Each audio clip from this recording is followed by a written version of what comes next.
everyone, welcome back to the WebToTech YouTube channel. Today for this video of WebToTech, I will be showing you how to make all photos same length in CapCut. So what you need to do is first open the CapCut application on your phone device. Then you need to tap on new project and select on photos. From here you select the photos that you want to add in your CapCut video or edit in CapCut. Then tap on add on the bottom right.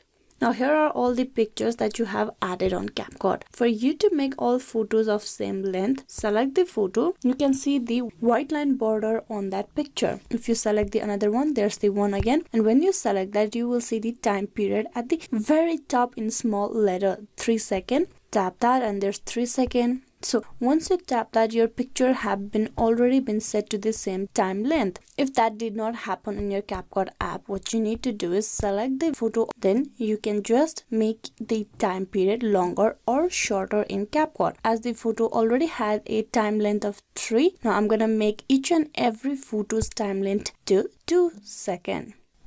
There you can see I have changed all the time period. Now all the pictures are in same length in CapCut. Now you can export it and upload it on the social media platform of yours. Now each photo have a time period or the photo length will be 2 seconds. So this is a way how you can easily make all photos same length in CapCut by adjusting the time length of each photo. Hope this video was useful. Please like and subscribe the WebToTech YouTube channel. Thank you for watching till the very end.